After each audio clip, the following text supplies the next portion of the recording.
आज हम लोग पढ़ेंगे mathematical derivation of second equation of motion. जैसा कि हम लोग कल पढ़ चुके थे कि mathematical derivation of first equation of motion क्या होता है, उसी तरीके से आज हम लोग पढ़ेंगे mathematical derivation of second equation of motions. तो चलिए, इसके पहले हम लोग सबसे पहले जानेंगे एवरेज वेलोसिटी। तो एवरेज वेलोसिटी का कंसेप्ट यूज करके हम लोग mathematical derivation of second equation of motions that is s is equal to u t plus half a t square को प्रूव करेंगे। तो उसके लिए सबसे पहले कंसेप्ट लेना पड़ेगा एवरेज वेलोसिटी का। तो average velocity is equal to initial velocity plus final velocity by 2।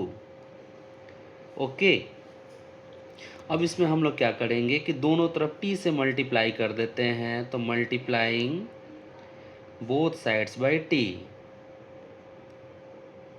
Multiplying both sides by t we get.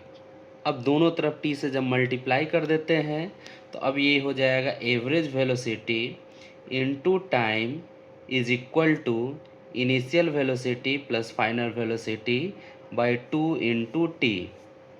अब आपको पता है बच्चों कि average velocity into time that is displacement, और डिस्प्लेसमेंट को हम लोग इससे डिनोट करते हैं। तो s is equal to u plus v by 2 into t.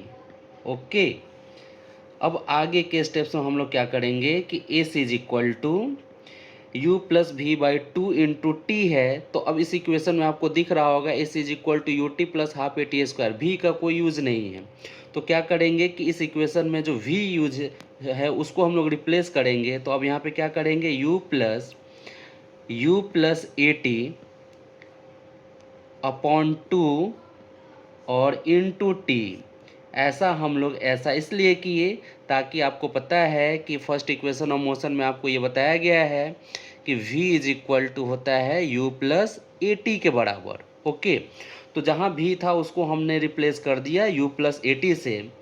अब यहाँ पे नेक्स्ट स्टेप में हम लोग क्या करेंगे कि s इज इक्वल टू, अब यहाँ पे u plus you, it becomes 2u plus a T by 2 into t. अब अगले स्टेप में क्या करेंगे कि 2u plus a T by 2 को t से मल्टीप्लाई अगर करते हैं तो ये हो जाता है s is equal to 2u t plus a t square by 2।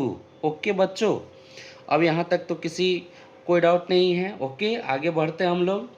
S is equal to, अब इसको अलग अलग कर देते हैं तो 2u T by 2 plus a t square by 2। Okay, अब यहाँ आपको पता है कि इस 2 से इस 2 को हम लोग कैंसिल कर देते हैं, और कैंसिल करने के बाद बचता क्या है तो s is equal to u t plus a t square by 2। Okay, अगले स्टेप्स में क्या करते हैं कि s is equal to u t plus half a t square by half at square. It is the second equation of motions that we have already proved here. Okay बच्चों।